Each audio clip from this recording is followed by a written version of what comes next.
Gloria al Señor. Bueno, estaba dando tiempo a que puedan salir,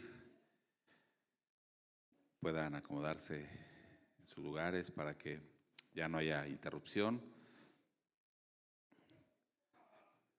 Gloria al Señor.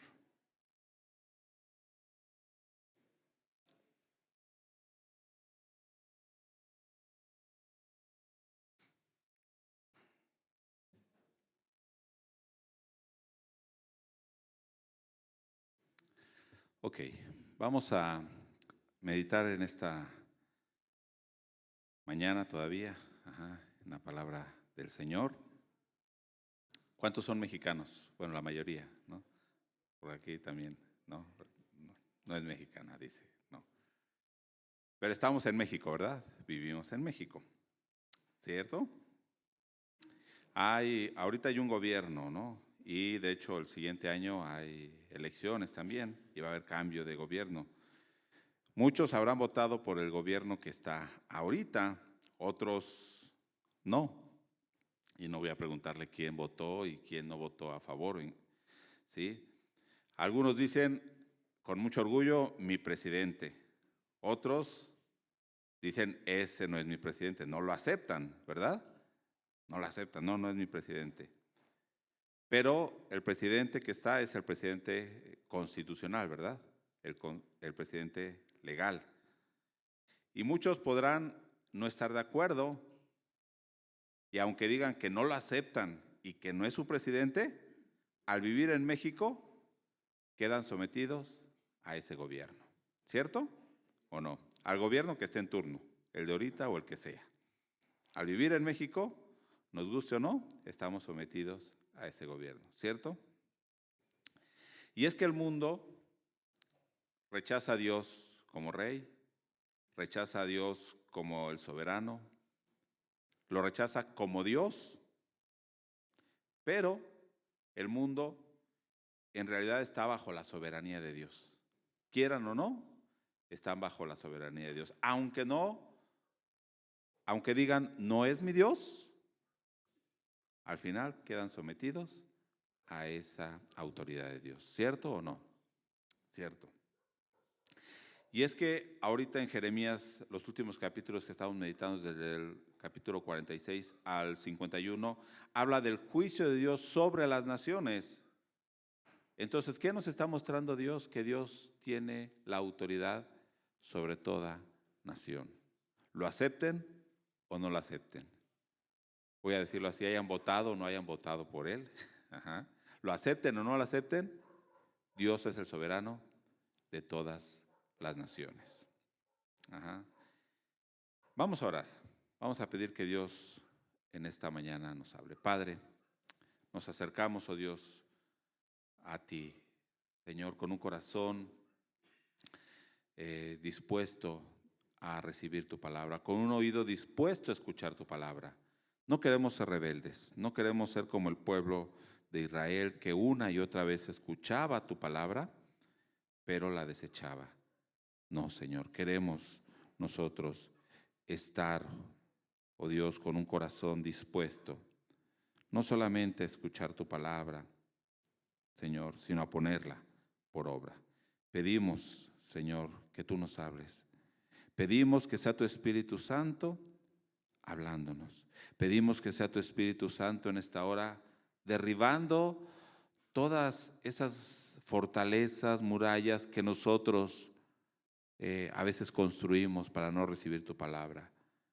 Que sea tu Espíritu Santo derribando todo ídolo que podemos traer en nuestro corazón y que únicamente hoy podamos aceptar tu palabra, Señor, recibirla, pero responder en obediencia. En el nombre de Jesús oramos. Amén. Gloria a Dios. Si pudiéramos resumir el contenido de Jeremías, o de hecho no solo de Jeremías, de todos los profetas, ¿cuál sería? ¿De qué hablan los profetas? Dos palabras. ¿De qué hablan los profetas? Juicio y salvación. usted lea todos los profetas y Jeremías, estamos leyendo 52 capítulos, vamos a estar meditando, ya vamos al final. Y ha hablado de juicio, pero también de la salvación, ¿cierto? Bueno, voy a hacer un bosquejo general, muy general de Jeremías, del capítulo 1 al 29. ¿De qué habló? Juicio, juicio, juicio. Del 30 al 33, ¿de qué nos habló? De la salvación, del nuevo pacto en el Mesías, o sea, en Jesucristo. Y después del 34 al 44, vamos a decir que de manera general habló del cumplimiento de todo lo que venía anunciando, de todo el juicio, de todo el castigo. Esos capítulos, hasta el capítulo 44, habló de eso. Después, en el capítulo 46 al 51, habla de lo que estamos diciendo ahorita, del juicio sobre las naciones. ¿Sí? Y cuando llegamos a estos capítulos que estamos leyendo acerca de esas naciones, vemos que Dios les habla, ¿sí? Habla un juicio, habla de cómo eran estas naciones, o sea que Dios conocía a estas naciones. Y cuando habla en esos capítulos de los enemigos de Dios, de los enemigos de su pueblo, a veces, voy a decirlo de esta manera, nos alegramos y decimos amén, porque Dios finalmente va a hacer juicio contra los enemigos, ¿sí? Y decimos, gracias al Señor que está haciendo juicio sobre Egipto, gracias a Dios que también va a hacer juicio sobre Babilonia, gracias a Dios que va a hacer juicio sobre los filisteos, porque son los enemigos del pueblo de Dios, son los enemigos que han oprimido al pueblo de Dios. Y a veces lo meditamos y lo traemos a nuestros tiempos y decimos gracias al Señor porque al final Dios va a hacer o va a traer juicio sobre nuestros enemigos. Pero yo pregunto, ¿será posible que dentro de esos que están bajo el juicio de Dios estemos nosotros? O sea, que en vez de ser pueblo de Dios, algunos seamos enemigos de Dios. ¿Será posible? Decimos no, porque estamos aquí, ¿verdad? Estamos aquí en la iglesia, no. Pero, el venir aquí a un culto nos asegura algo.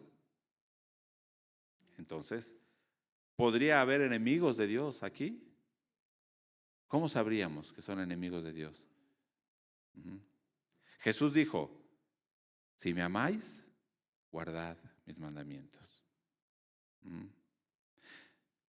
¿Israel era el pueblo de Dios? Pregunto yo.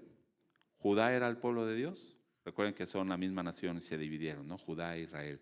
¿Eran pueblo de Dios? Sí. ¿Pero se habían vuelto enemigos de Dios? Sí. Entonces, vamos a ver hoy tres naciones, capítulo 48 y 49 de Jeremías.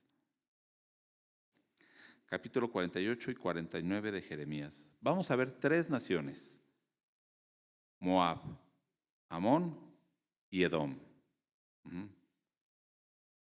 Está en el capítulo 48 y 49 de Jeremías. Bueno, ¿qué tienen en común estas tres naciones y por qué quise hablar hoy de esas tres naciones? ¿Sí?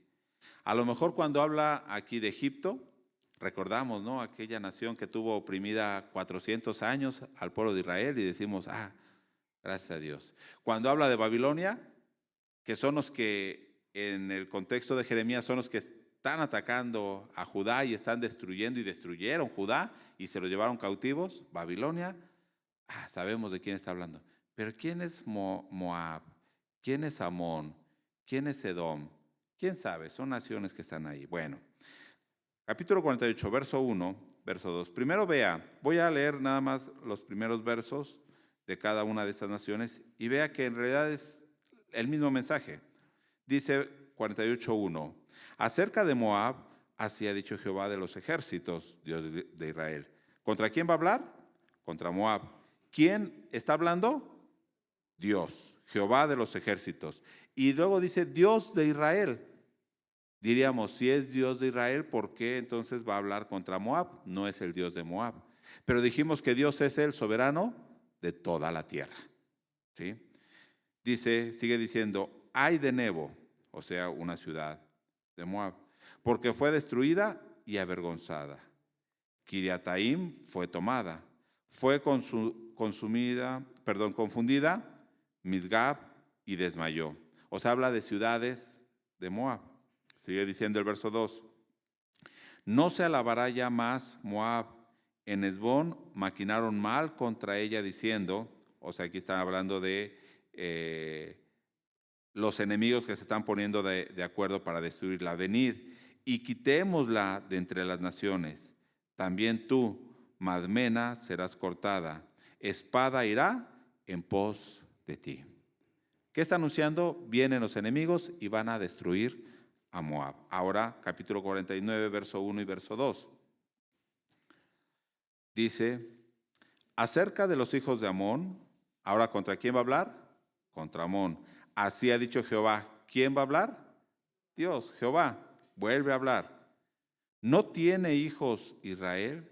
¿No tiene heredero? O sea, está diciendo, ¿a poco ya no hay israelitas? Aquí están hablando de que ya los israelitas habían sido llevados cautivos. Ya tenían más de 100 años que se los habían llevado. Y dice, pero ustedes dicen, ya no hay israelitas, ya no hay herederos.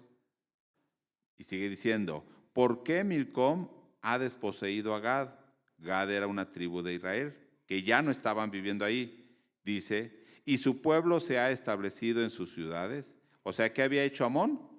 Cuando se los llevaron cautivos a los de Israel, fueron y tomaron su tierra y se fueron a vivir ahí. Dijeron, ya no van a regresar, ya no van a venir. Ajá. Es como si abandonaran una casa y yo digo, pues quién sabe de quién es, yo voy y me meto, ¿no? No pasa eso, ¿verdad? En nuestros días. Ajá. Pues quién sabe si van a venir, ya se fue de Estados Unidos y quién sabe cuándo regrese, yo voy y me meto a esa casa y ahora es mía. Así hicieron los de Amón. Bueno, sigue diciendo el verso 2. Por tanto, vienen días, ha dicho Jehová, en que haré oír clamor de guerra en Rabá de los hijos de Amón, una ciudad de los amonitas, y será convertida en montón de ruinas, y sus ciudades serán puestas a fuego, e Israel tomará por heredad a los que los tomaron a ellos, ha dicho Jehová. O sea, va a regresar Israel y va a tomar nuevamente sus posesiones. ¿Sí? Versículo 7 de ese capítulo. Acerca de Edom, ahora ¿hacia quién está hablando? A Edom. Así ha dicho Jehová de los ejércitos, no hay más sabiduría en Temán, se ha acabado el consejo de los sabios. Es que los edomitas eran conocidos porque habían personas muy sabias en Edom. Entonces dice, no hay más sabiduría en Temán, una de sus ciudades. Se ha acabado el consejo de los sabios, se corrompió su sabiduría, porque finalmente era sabiduría de hombres. Y dice el verso 8, huid, volveos atrás, habitad en lugares profundos, oh moradores de Dedán, porque el quebrantamiento de Esaú traeré sobre él en el tiempo en que lo castigue. Ok. Estas naciones tenían sus propios dioses, cada una de ellas. O sea, Jehová no era su Dios, ¿verdad? Pero ¿esto era impedimento para que Dios las juzgara y las castigara? Ellos no creían en Dios. ¿Eso entonces a Dios era un impedimento para que Él no trajera juicio sobre ellos? No, no. Dios las va a juzgar, las va a castigar. De igual manera que juzgó a Israel y a Judá. ¿Sí? Porque hemos visto Jeremías habla del juicio contra estas naciones que eran su pueblo. Ahora, veamos. Algo en común de estas naciones. ¿Cuáles eran sus pecados? Versículo 7 del capítulo 48. 48, verso 7. Voy a irme rápido para que vean nada más. Estoy haciendo una comparación. Vimos a Dios hablando contra estas tres naciones y a las tres naciones traía destrucción, guerra, espada. ¿Ok? Ahora, 48, verso 7. Ya estamos ahí. Pues por cuanto confiaste en tus bienes, ¿qué hizo? ¿Qué hizo Moab? Confió en sus bienes y en tus tesoros. ¿Cuál era el pecado? ¿En quién había puesto su confianza Moab? En sus bienes, sus riquezas, las cosas materiales. No nosotros, ¿verdad? Nosotros no ponemos nuestra confianza en eso. Ajá. Mucho silencio, ¿qué quiere decir? No sé. El silencio otorga. Verso 11. Estaba muy confiada en qué? En que nunca antes había sido tomada. O sea, decía en el verso 11 Moab, pues nunca he sido conquistada por otra nación, nunca me han llevado cautivo, entonces no va a pasar nada. Hay mucha gente que hoy piensa, pues yo sé que he vivido mal, pero pues no veo que vengan nada contra mí, no veo que venga ningún juicio, estoy bien. Verso 13. Se avergonzará Moab de Quemos, como la casa de Israel se avergonzó de Betel, su confianza. ¿En quién había puesto su confianza Moab? En Quemos, que es su Dios. Ajá. Así como Israel había puesto su confianza en Betel.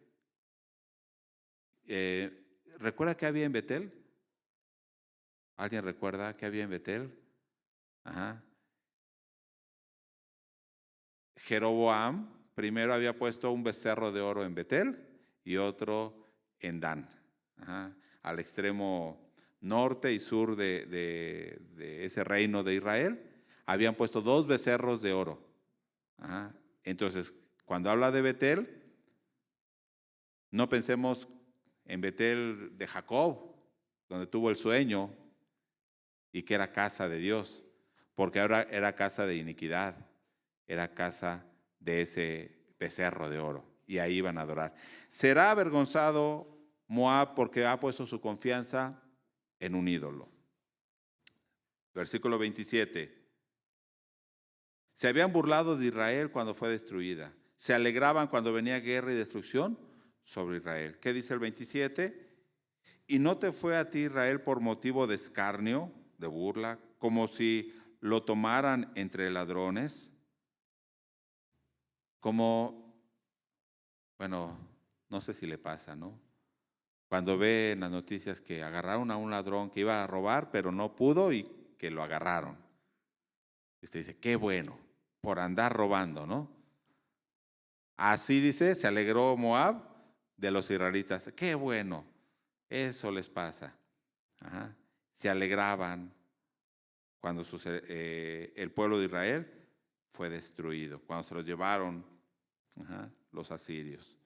Se burlaban de ellos. Pero fíjese el 29. Hemos oído la soberbia de Moab. También Isaías habla de esta soberbia. Capítulo, si mal no recuerdo, 15 y 16 de Isaías hablan de esta soberbia y orgullo de Moab. Hemos oído la soberbia de Moab. ¿Cómo eran? Soberbios. Y sigue diciendo que es muy soberbio, arrogante, orgulloso, altivo y altanero de corazón. ¿Sí se da cuenta? ¿Usted conoce a gente orgullosa, altiva, altanera? Dios lo está mostrando como qué. O sea, ¿eso qué es? Pecado. Pecado. Ah, pues es nada más orgulloso. Pues nada más así era Moab, orgulloso. Pero en realidad este orgullo, esta arrogancia, esta confianza en lo material, era muestra de algo más. Versículo 42. Y Moab será destruido hasta dejar de ser pueblo. ¿Por qué? Se engrandeció contra quién? Contra Jehová. En realidad todas estas cosas, orgullo, altivez, altanería, ¿contra quién eran? Contra Dios. Y después se manifestaba también con los prójimos, ¿no? El versículo 4 del capítulo 49, bueno, ya vimos el versículo 1 que dice que Amón había tomado las ciudades que no le pertenecían a él de Israel, ¿no? Pero el verso 4 dice, ¿por qué te glorías de los valles? Tu valle se deshizo, oh hija, contumaz, la que confía en sus tesoros, la que dice, ¿quién vendrá contra mí? O sea, en este caso está hablando ya de Amón. ¿Cómo era Amón? Igual que Moab, ¿sí? Confiaba en sí mismo, confiaba en su fuerza, en sus tesoros, ¿cierto? Versículo 16. ¿Cómo era Edom? Tu arrogancia te engañó y la soberbia de tu corazón. ¿No eso había dicho de Moab? Arrogante y soberbio. Pues Edom era de igual manera. Tú que habitas en cavernas de peñas, que tienes la altura del monte, aunque alces como águila tu nido, de allí te haré descender, dice Jehová. Entonces, estos pecados, todos estos pecados que menciona, el orgullo, la altivez, su idolatría, el confiar en sus tesoros, en lo que ellos han conseguido, eran muestra de algo más. En realidad eran fruto de un pecado mayor. ¿Cuál era ese pecado mayor? Haber rechazado a Dios. Y usted se preguntará, ¿cómo han rechazado a Dios si Dios no les habló a ellos? Dios no le habló a Moab, a Amón, a Edom. ¿Dios a quién se manifestó? A Israel, ¿verdad? A Israel. Bueno, pero ahora vamos a otro punto. ¿Quiénes eran esas tres naciones? Hay una característica especial en esas tres naciones. ¿Alguien sabe cuál era la característica de esas tres naciones? ¿Quién era Edom? ¿Alguien recuerda quién era Edom? ¿Eh? ¿De quién? ¿Eh? ¿De Esaú? ¿Y quién era Esaú? ¿Hijo de quién? Hermano de Jacob. O sea, era hermano de Israel. ¿Sí? ¿Y quién era Moab? ¿Y quién era Moab? Vamos a verlo. Estas tres naciones estaban relacionadas, o sea, emparentadas con los descendientes de Abraham y en este caso de Israel. ¿Sí? Génesis 19, 36 al 38 nos va a hablar de un personaje, de Lot. ¿Sí? Bueno, Génesis 19 habla de la destrucción de Sodoma y Gomorra. ¿Y ahí quién vivía? Lot. ¿Quién era Lot? Sobrino de Abraham. Que Abraham se lo había traído cuando Dios le dijo, sal de Ur. Entonces agarró a su sobrino y se lo trajo, a Lot. ¿Sí? Pero este Lot, ahí hay un conflicto, ¿no? No sé, usted podrá tener su propia interpretación, ¿no? Pero Lot era temeroso de Dios. En el Nuevo Testamento dice el justo Lot. Ajá. ¿Qué tan temeroso de Dios era? ¿Quién sabe? ¿Qué tanto él conocía a Dios? Sí conocía a Dios porque Abraham, Dios había revelado a Abraham y Abraham le hablaba de ese Dios, ¿no?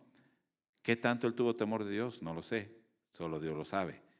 ¿Sí? Usted podrá decir, sí, Lot era justo, o puede decir, no, ese Lot era terrible. Pero, bueno, usted recuerda que él vivía ahí. ¿Y qué pasó ahí cuando estaba en Sodoma y Gomorra y llegaron los ángeles? Llegaron a rescatar a Lot. Dice que por amor a Abraham, dice que iba a sacar a Lot y a su familia, ¿cierto? Y Lot tenía dos hijas y salieron huyendo. Y cuando iban huyendo, su esposa de Lot volteó a ver cuando estaba quemando Sodoma y Gomorra y se convirtió en estatua de sal. Entonces sigue huyendo Lot y tuvo miedo, no sé si de la gente, de Dios. Dice que mejor se fue a vivir a una cueva con sus hijas. ¿Sí? Pero, ¿cómo continuaban la descendencia?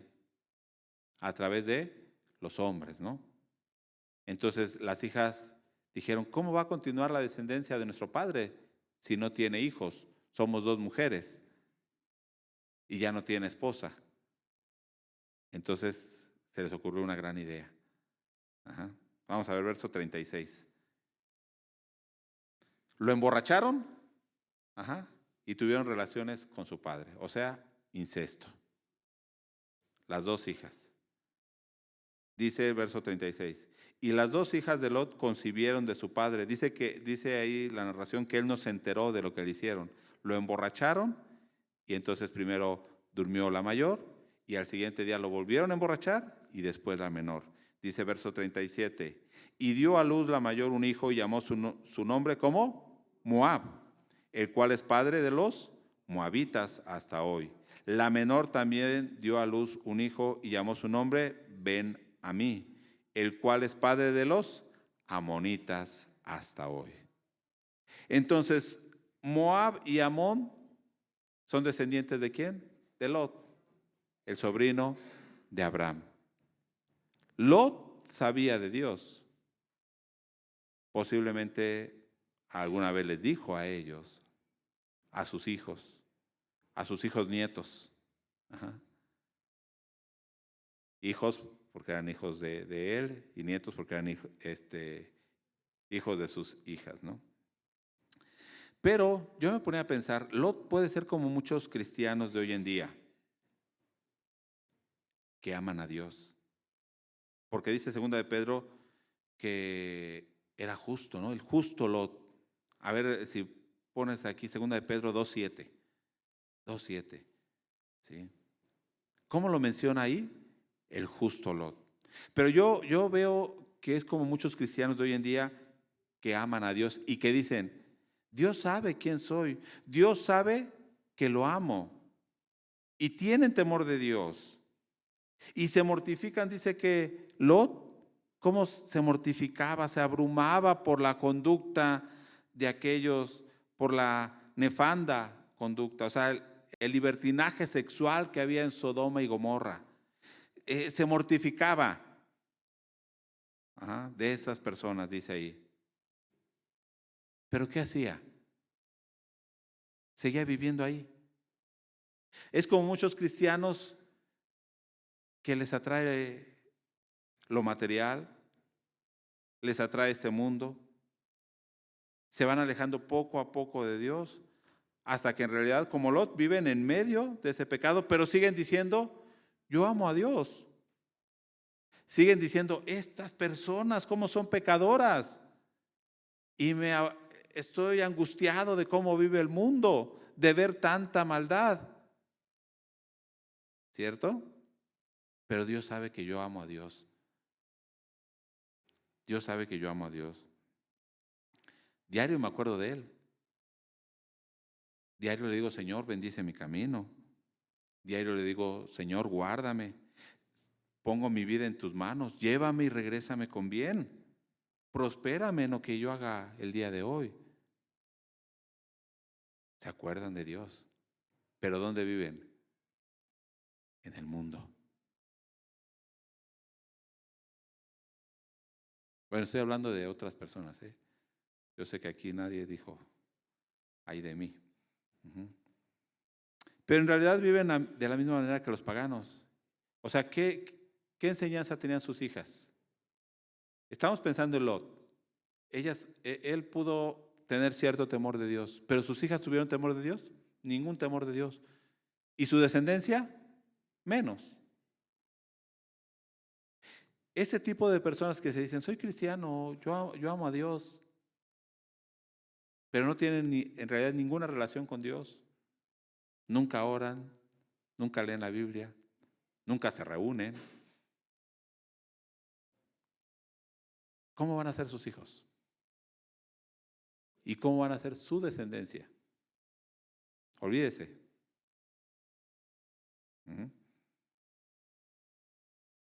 Ok. Terminan viviendo en el mundo y actuando igual que el mundo. Hay personas que son cristianas, ¿verdad? O sea, hay personas que dicen, soy cristiano. Y hay otros que los vemos y dicen, esos son paganos. Y ellos dicen, yo no creo en Dios, yo no soy cristiano. Ah, bueno, son paganos. Pero hay otros que están a la mitad. No sé ahorita cómo se les llame. Antes les decían simpatizantes, ¿no? Ah, es simpatizante. Se iba bien, porque los otros no nos tragaban, ¿no? Nos decían de todo en la calle. Nos aventaban huevos podridos a la casa, literalmente, ¿eh? Estoy diciendo, ajá, a los vecinos. Ajá. Ah, pero hay otros que son simpatizantes, o sea, tolero a los cristianos, me gusta, los acompaño, voy a la iglesia de vez en cuando, me gusta escuchar la música, escuchar cuando hacen un programa especial, está bien, pero no son cristianos. Pero, bueno, espero que no sea el caso de alguien. Y si no, si es, acepte la palabra. Uh-huh. A lo mejor están abrumados por la conducta, por el pecado, pero ¿qué siguen? Yo preguntaría, ¿qué siguen haciendo en el mundo? Si estás abrumado por el mundo, ¿qué sigues haciendo en el mundo? Uh-huh. Más adelante va a decir Jeremías, salid de en medio de ella. No seas partícipe de sus pecados, porque si eres partícipe de sus pecados, también lo serás ¿de qué? Del juicio. También. Y es que, dijimos que los profetas hablan de salvación, pero también ¿de qué? De juicio. Ok, ya hablamos de Moab y Amón, ¿sí?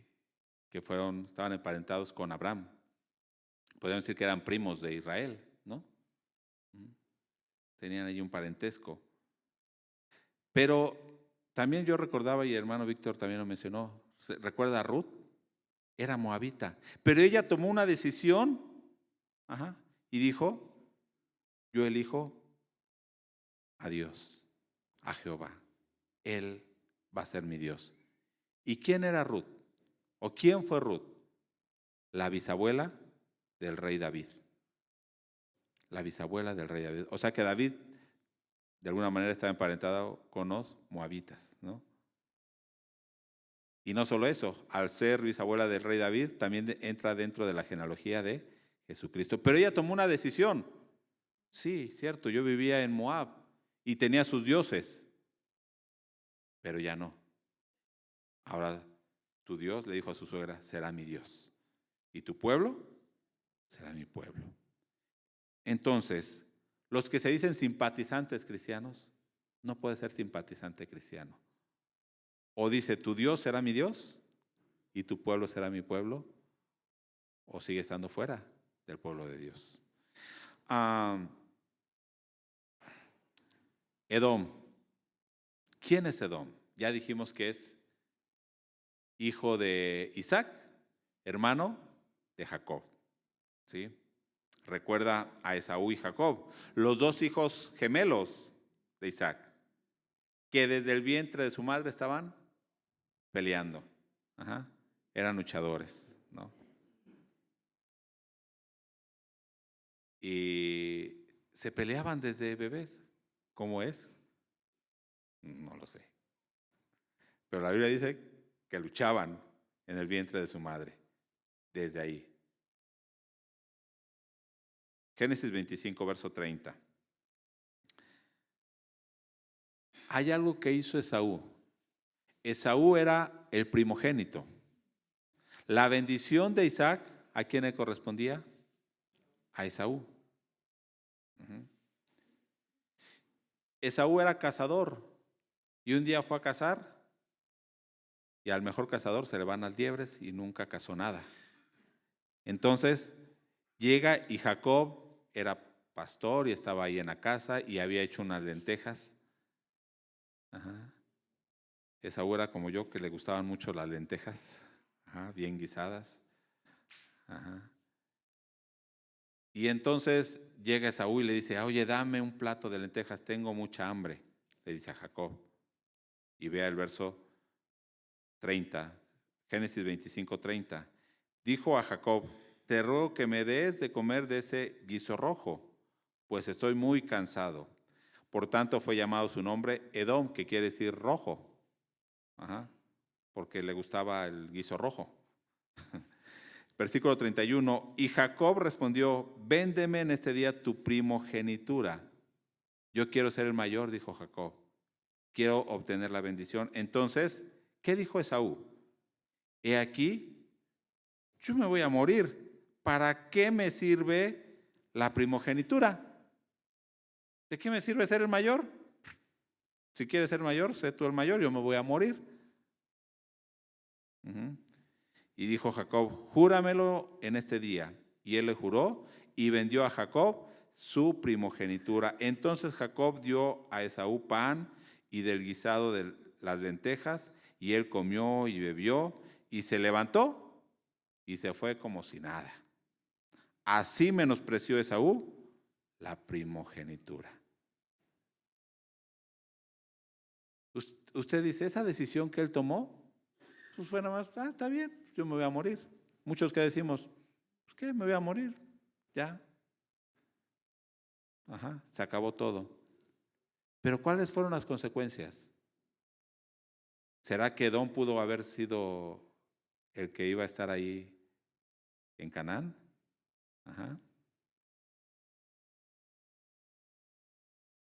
Bueno, no, porque Dios tiene un plan perfecto, pero la Biblia dice que Esaú menospreció. Así menospreció la bendición. Pero muchas veces podemos estar nosotros así. Decimos, vamos a morir. ¿De qué me sirve buscar a Dios? ¿De qué me sirve buscar la bendición de Dios? ¿De qué me sirve la salvación? Si parece que me iba mejor cuando yo estaba en el mundo. Y es que tenemos la vista muy corta. Tenemos la vista tan corta que pensamos como si 80 años o 100 años los que vivamos es todo. Así dijo Esaú, voy a morir, ¿de qué me sirve? Si nosotros decimos, pues es que ¿de qué me sirve ser cristiano? Si toda mi vida voy a sufrir. Pues tenemos la vista tan corta. No voy a preguntar quién es el mayor de aquí, ¿no? Pero seguramente no pasa de 90 años. Tenemos la vista tan corta que pensamos que eso es toda la vida. ¿Sabe cuánto tiempo pasó de este Esaú a que ahora está Dios hablando del juicio que va a venir sobre Edom? 1400, 1500 años. La decisión que Esaú tomó, ¿a quién afectó? A toda su descendencia. La decisión que tomó Abraham, la decisión que tomó Isaac, la decisión que tomó Jacob de servir a Dios, ¿a quién afectó? A toda su descendencia. Y lo voy a decir hasta nuestros días. 4000 años. 4000 años. ¿Cómo tiene su vista, hermano? ¿Está pensando en 100 años nada más? ¿O está pensando más allá? La decisión, las pequeñas decisiones, porque ¿qué tanto era un plato de lentejas? Esa pequeña decisión mostró cómo era Esaú. Menospreció totalmente a Dios. Deuteronomio 2. Deuteronomio 2. Fíjese algo aquí bien tremendo en Deuteronomio. Israel salió de Egipto, va camino a Canaán y tenía que pasar por el territorio de Edom, de Moab, de Amón. Estas tres naciones. Dice el verso 4 de Deuteronomio 2, verso 4. Y manda al pueblo diciendo, pasando vosotros por el territorio de vuestros hermanos, los hijos de Esaú. ¿Cómo les llamaba Dios?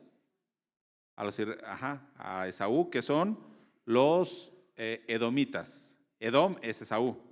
Recuerda que le cambiaron el nombre, le decían Edom por el guiso rojo. Cuando pases por el territorio de tus hermanos, dice que habitan en Seir, ellos tendrán miedo de vosotros, mas vosotros guardaos mucho. No os metáis con ellos, porque no os daré de su tierra ni aún lo que cubra la planta de un pie. Porque yo he dado por heredad a Esaú el monte de Seir. ¿Quién le dio su tierra a Esaú? Dios. Y le dijo a Israel, tú no vas a tomar ni donde pisas, nada. de ellos. Dios le había dado eso a Esaú. Verso 9. Y Jehová me dijo, no molestes a Moab, ni te empeñes con ellos en guerra, porque no te daré posesión de su tierra, porque yo he dado a Ar por heredad a los hijos de Lot. ¿Dios estaba cuidando de esas naciones también? Sí. ¿Dios les había dado un territorio? Sí. Y de hecho dice que esas 3 naciones también derrotaron a gigantes, como los descendientes de Anac. ¿Sí? Dice que derrotaron a gigantes también. Pero Dios le dijo a Israel, cuando pases por su territorio, no te metas con ellos. Verso 17, Jehová me habló diciendo, tú pasarás hoy el territorio de Moab a Ar, y cuando te acerques a los hijos de Amón, ahora los amonitas, no los molestes, ni contiendas con ellos, porque no te daré posesión de la tierra de los hijos de Amón, pues a los hijos de Lot le he dado por heredad. La he dado por heredad, esa tierra que tienen. Estas 3 naciones Dios les había dado su tierra. Dios también las había guardado. Voy a decirlo así, Dios las había bendecido. Pero cuando iba pasando, cuando Israel venía y pasó, dice en Números 20, verso 19, fíjese, Dios les había dicho, no los molesten, entonces ellos dijeron, está bien. 20, 19 de Números.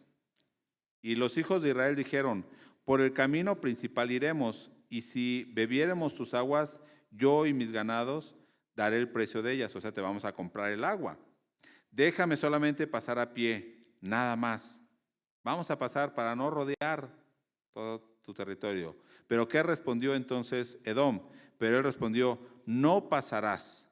Y salió Edom contra él con mucho pueblo y mano fuerte. No quiso pues Edom dejar pasar a Israel por su territorio, y se desvió Israel de él. ¿Será que Israel los podía derrotar? Sí, pero Dios les dijo, no lo hagan. ¿Pero qué hizo Edom con sus hermanos los israelitas? No te vamos a dejar. Y entonces, Moab, el otro pueblo, ¿qué hizo Moab? ¿Alguien se acuerda de lo que hizo Moab en Números 22?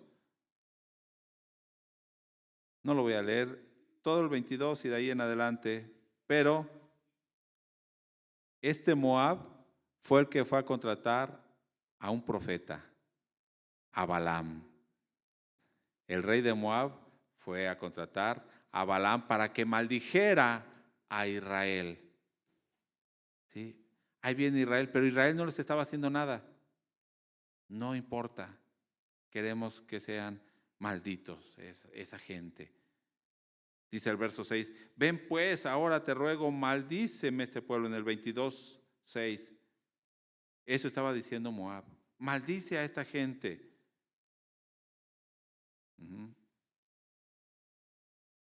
Entonces, aquí comienza esa oposición, y siempre que sube Israel, estas 3 naciones siempre estuvieron tratando de hacerle guerra. Siempre se estuvieron oponiendo. Pero más que eso, un peligro mayor. Y no estoy diciendo que esas 3 naciones hayan tenido la culpa de todas las cosas que Israel pasó, porque Israel fue muy débil. Pero en el capítulo 25, cuando traen a Balaam y no pudieron maldecir a Israel, Balaam tuvo una gran idea. Y fíjese en el capítulo 25, verso 1. Moraba Israel en Sittim, y el pueblo empezó a fornicar con las hijas de Moab, las cuales invitaban al pueblo a los sacrificios de sus dioses, y el pueblo comió y se inclinó a sus dioses. Dijo Balaam, no vamos a poder maldecirlos. Si peleamos, no los vamos a poder vencer. Pero ¿saben dónde los van a vencer? Invítenos a participar en las fiestas paganas. Invítenos a que se unan con las mujeres de Moab, y ellas van a inclinar su corazón a los ídolos. ¿Qué está haciendo el mundo hoy en día? Puede traer persecución para el pueblo de Dios. no lo va a detener. Pueden cerrar las iglesias, no lo va a detener. Pueden prohibirnos hablar, no se va a detener el pueblo de Dios. Tengo una idea. Hermano, deja que tus hijos se casen con paganos. Deja que tus hijos vayan a las fiestas paganas, que coman lo sacrificado a los ídolos. Al fin y al cabo no pasa nada. Siguen siendo buenos hijos. Es lo que hizo Moab. ¿Sabe cuántos murieron? 24,000 israelitas por el juicio de Dios en ese día.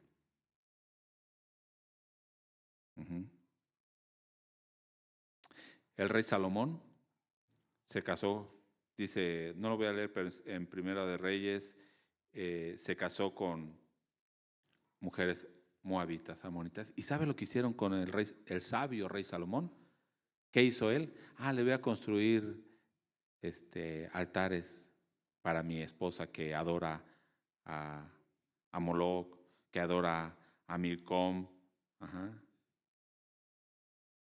Les voy a construir ahí sus altares. Pues que tengan. Al cabo yo sigo siendo cristiano.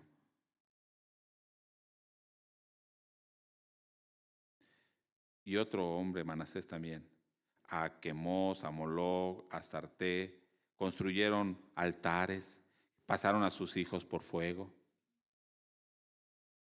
Bueno, finalmente también hay una destrucción a esos altares en las reformas de Josías, ¿sí? Pero lo que quiero que vean que estas naciones siempre estuvieron contaminando al pueblo de Israel. Y bueno, el último punto que quiero ver. Hoy estamos hablando herederos de bendición o maldición. Estas tres naciones, su principio pudo ser en bendición. O sea, los primeros padres pudieron llevar a su descendencia a que tuvieran bendición. ¿Pero qué hicieron? Tomaron una mala decisión y lo llevaron ¿a qué? A tener maldición. Le voy a decir así, hermano, estamos viviendo en un tiempo crítico. Véalo usted, políticamente, económicamente, ambientalmente, espiritualmente sobre todo. Estamos en un tiempo crítico. Lo que hagamos hoy o dejemos de hacer va a afectar a las siguientes generaciones. Indudablemente. Si nos quedamos dormidos, ¿sí? No voy a decirle que la iglesia se va a acabar porque no va a acabarse. Dios va a sostener a su iglesia. Pero si nos quedamos dormidos, vamos a perder mucho terreno y vamos a sufrir muchas derrotas. Alguien puede decir, no, somos pueblo de Dios. Sí, pero un pueblo de Dios está consciente que todos los días estamos en una guerra. Pensamos que a veces hemos llegado a pensar que nosotros somos cristianos y por ser cristianos nosotros les hemos hablado a nuestros hijos de Dios. Los hemos llevado al templo cuando eran niños. Y entonces, ¿qué decimos? Bueno, mi descendencia es salva. Pero yo le pregunto, ¿son salvos porque nosotros somos cristianos? ¿Nuestra descendencia? No. ¿Y si no son salvos? Si no son salvos, ¿en dónde están? Condenación. ¿Cierto o no? Sí. No hay de otra. Pero es que a veces decimos, bueno, Dios tiene su tiempo. ¿Sí? Al final Dios es misericordioso. Yo creo que si yo busco a Dios, si yo le ruego, a lo mejor Dios va a tener compasión de mis descendientes. Pues déjeme decirle que si ellos no buscan de Dios, no van a ser salvos. ¿Sí? A veces nosotros no estamos haciendo nada, ¿no? Por eso. Voy a preguntarles algo. ¿Cuántos tienen hijos? Levanten su mano. ¿Cuántos en esta semana, hablaron de Dios con sus hijos? O sea, 5%, 10%. ¿Cuántos le han dicho a su hijo, ora para que Dios te guíe? Lee tu Biblia. ¿Cuántos le han dicho eso a sus hijos? Ujú. ¿Cuántos le han mostrado cómo orar y cómo meditar? Que no le diga, ora, medita. Vamos a orar, vamos a meditar. ¿Cierto? Queremos que ellos busquen a Dios. Queremos que ellos mediten en la palabra de Dios. Pero nosotros no lo hacemos. Le hago otra pregunta. De hecho, no la traigo aquí. ¿Usted está conforme que su hijo esté en condenación? ¿No? ¿Está haciendo algo para que no siga en condenación? Yo sé que va a decir, estoy orando, está bien. ¿Pero es todo lo que vamos a hacer? No. Ah, déjeme decirle algo, en realidad. Nosotros como padres enseñamos a los hijos cómo es la vida cristiana. Nosotros como padres enseñamos a los hijos cómo es la vida cristiana. Usted le ha dicho a su hijo que Dios lo ama, ¿verdad? Usted le ha dicho a su hijo, es que Dios te ama. Pero usted ha mostrado ese amor de Dios a su hijo. Usted ha amado a su hijo, así como Dios está amando a su hijo. Porque déjeme decirle algo, ese hijo que tiene usted no es su hijo, es de Dios. Y Dios se lo encargó a usted. Amén. Yo sé que muchas veces se ha enojado usted con su hijo. Y dice, mi hijo es enojón, es explosivo, no le pueden decir nada porque luego grita y se exalta. Es grosero, es iracundo, es desesperado, es flojo, no le gusta hacer nada, es peleonero. ¿Han dicho así de sus hijos? No digan amén. Ajá, nos vamos a enterar ahorita. O a lo mejor ha dicho de su hijo, no, mi hijo es bien paciente, es amoroso, es trabajador, es honrado, habla con palabras sabias. Yo le preguntaría algo, de una o de otro lado. ¿De dónde aprenden cómo actuar? ¿Dónde han aprendido a ser explosivos? ¿Dónde han aprendido que así se debe hablar? No, en la escuela. ¿Será? ¿O también en la casa? Si su hijo es grosero, ¿por qué será? ¿Por la escuela o por la casa? Si su hijo es explosivo, ¿será en la escuela o por la casa? Y es que entonces como padres nosotros le enseñamos a nuestros hijos cómo amar a Dios. Le enseñamos a nuestros hijos cómo buscar a Dios. Le enseñamos a nuestros hijos cómo alabar a Dios, cómo orar, cómo hablar, cómo respetar. ¿Usted respeta a sus hijos? ¿Le dice por favor? ¿Le dice gracias? ¿Le dice perdón, hijo? ¿Me equivoqué? ¿Dónde aprenden cómo es la vida cristiana? ¿Ah, en iglesia? No.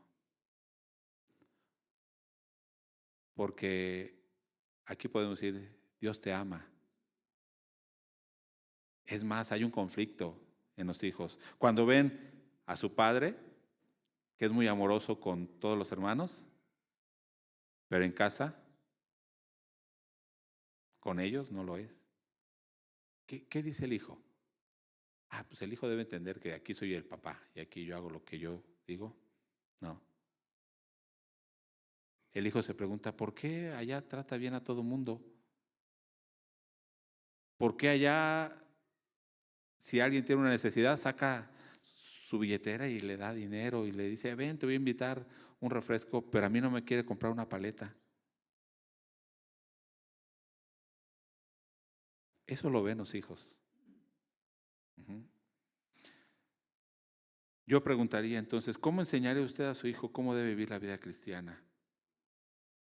Viviendo usted la vida cristiana. ¿Sí? Y es que aquí vamos a ir llegando ya al final. Hay una verdad que no podemos negar. Hay dos caminos y dos finales de esos caminos. La bendición o la maldición. El temor de Dios va a traer bendición, que es la salvación. Pero rechazar a Dios, ¿qué va a traer? Juicio, maldición, condenación eterna. Dice Juan 5:24. Voy a leer dos citas más y terminaré. Juan 5:24. Son un poco extensas, así que las voy a leer. No voy a comentar mucho. Ya está Juan 5:24. Dice, de cierto os digo, el que oye mi palabra, está hablando Jesús, y cree al que me envió, ¿qué tiene? Vida eterna. ¿Quién tiene vida eterna? El que oye y cree. ¿Sí? Y no vendrá a condenación, mas ha pasado de muerte a vida. Amén. Decimos amén a esto. De cierto os digo, viene la hora y ahora es cuando los muertos oirán la voz del Hijo de Dios y los que la oyeren vivirán. ¿Quiénes son los muertos? Los muertos espirituales.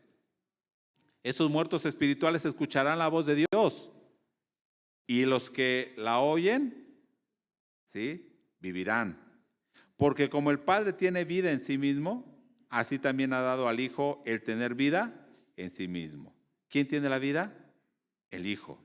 Verso 27. Y también le dio ¿qué? Autoridad de hacer ¿qué?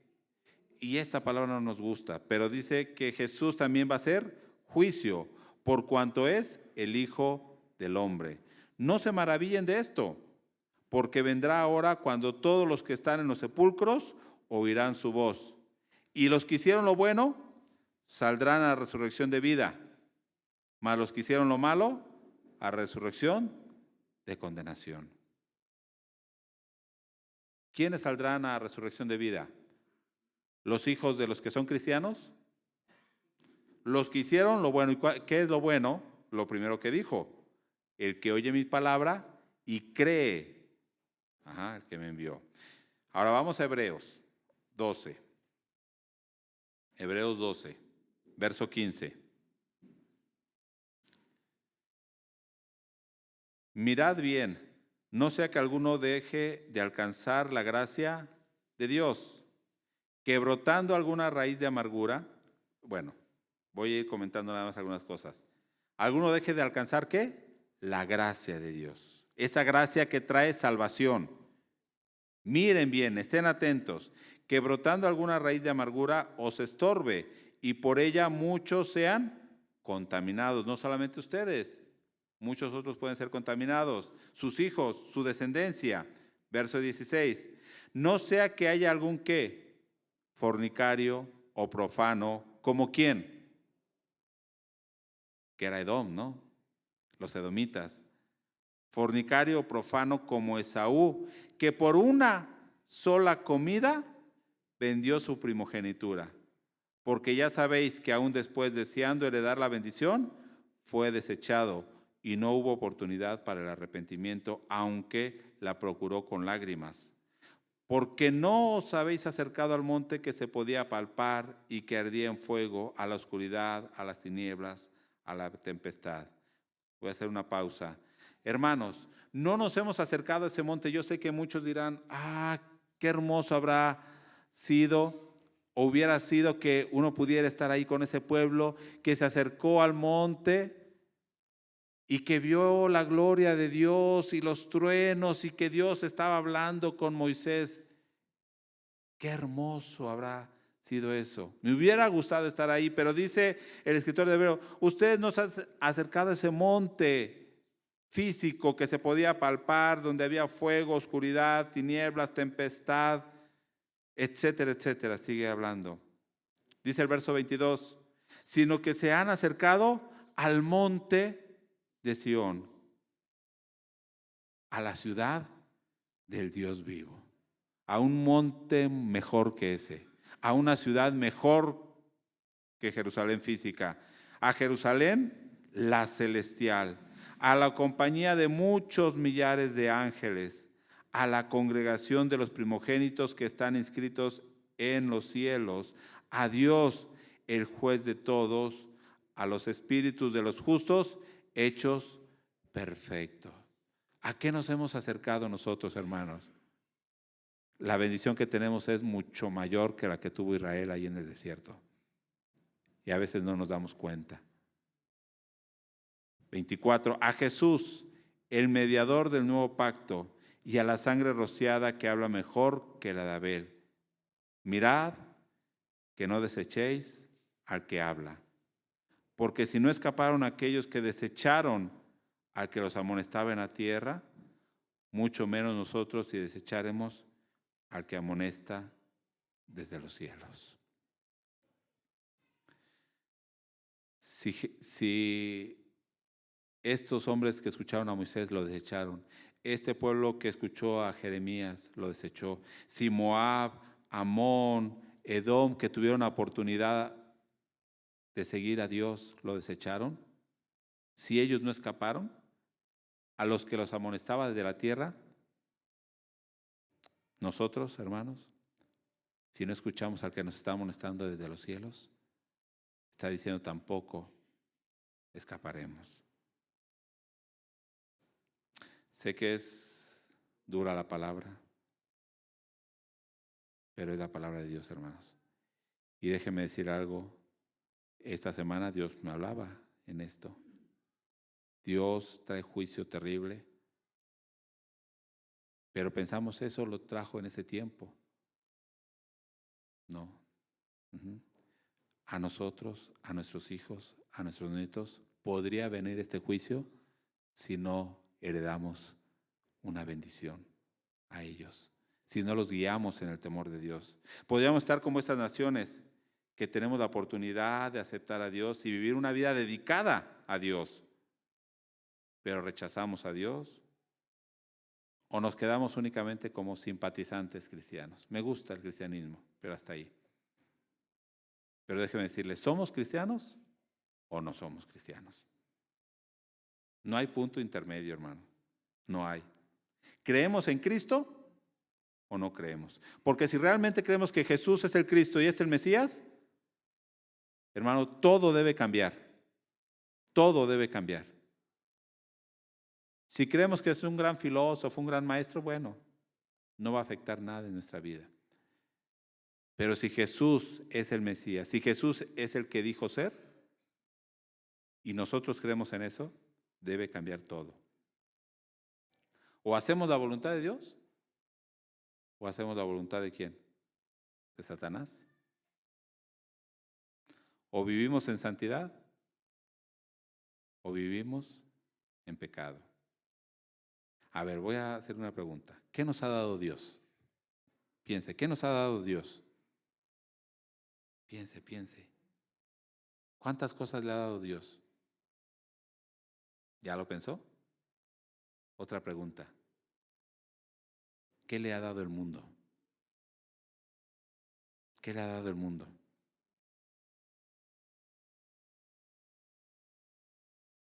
Entonces yo preguntaría, ¿por qué aún estamos ocupados en las cosas de este mundo y no estamos ocupados en conocer a Dios, en tener comunión con Él? ¿Por qué no estamos, como dice Pablo en Filipenses, ocupados en nuestra salvación con temor y temblor? Cada día, cuando se levanta. Voy a estar ocupado este día en mi salvación. Nosotros tenemos el privilegio, hermano, y realmente, Fati nos hablaba esta semana, un gran privilegio de ser pueblo de Dios, pero una gran responsabilidad, ¿sí? No desechemos al que nos habla desde el cielo. No seamos como estas naciones que confiaron en sus fuerzas, en sus riquezas, en su sabiduría. No heredemos maldición a nuestros hijos. Enseñemos el temor de Dios. heredemos bendición. Le dije hace rato, estamos en un tiempo crítico y lo estamos viviendo. Si no se ha dado cuenta, estamos entonces dormidos. Pero yo le preguntaría, ¿qué estamos haciendo por nuestros hijos? Yo sé que muchos de los que están aquí, sus hijos no están aquí. ¿Usted qué dice? Bueno, pues él tomó su decisión, se fue al mundo. ¿Usted está conforme con eso? No. ¿Qué está haciendo? Es hora de levantarnos como pueblo de Dios y de vivir como pueblo de Dios. ¿Qué está dejando usted a su hijo? ¿Bendición o condenación? No le voy a pedir que lo busque, pero Apocalipsis, al final, capítulo 21, verso 6, dice, y me dijo, hecho está, yo soy el alfa y el omega, el principio y el fin. Al que tuviere sed, yo le daré gratuitamente de la fuente del agua de vida.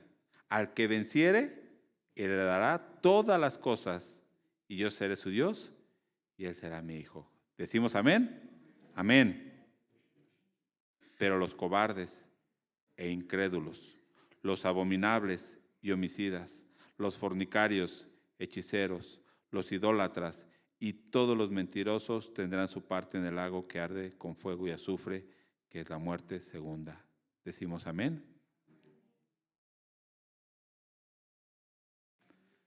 Qué terrible, ¿verdad?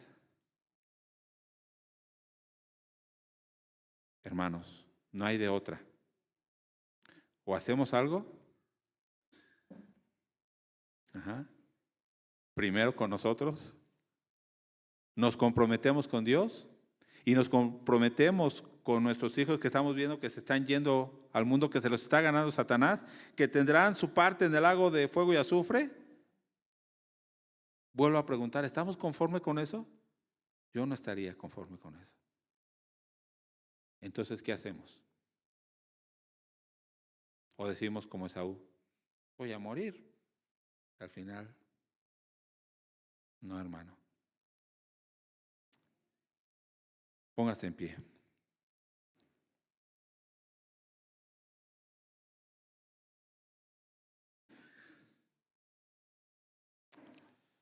Cierre sus ojos y piense, ¿qué estamos heredando a nuestros hijos?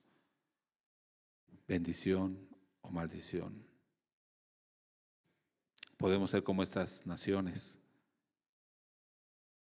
Israel dejó que esas naciones influyeran en él.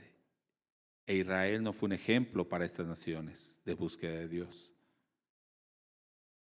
¿Estamos dejando que el mundo influya en nosotros o nosotros estamos influyendo en los del mundo? Pidamos perdón a Dios. Ore usted a Dios ahí en su lugar. Dios conoce su vida, conoce su corazón, conoce la angustia que usted tiene por sus hijos. Pero piense, ¿qué hemos dejado de hacer también por las siguientes generaciones? Lo que hagamos hoy, la decisión que tomemos hoy, puede afectar a nuestra descendencia por miles de años. Oh Dios, perdónanos, Padre,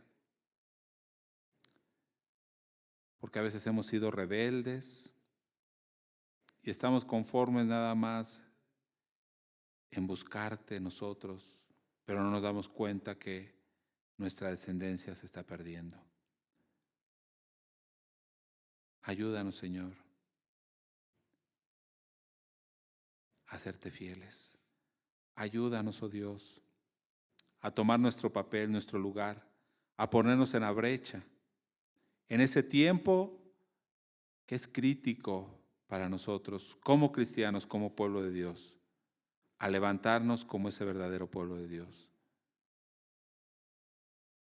Señor, pero sé que tú puedes hacer grandes cosas a través de nosotros, de nuestros hijos, de nuestra descendencia, si te somos fieles. Ayúdanos, oh Dios, porque no es por nuestras fuerzas, es por tu Espíritu, Dios, que harás esa nueva obra en nosotros. Señor, que te agrademos como iglesia y perdónanos, oh Dios, en las cosas que hemos fallado. Hoy nos comprometemos, Señor, a hacer algo este día, esta semana, por guiar a nuestros hijos, por enseñarles a cómo buscarte, por enseñarles a cómo orar, a cómo amar. Ponemos nuestras vidas en tus manos. En el nombre de Jesús. Amén.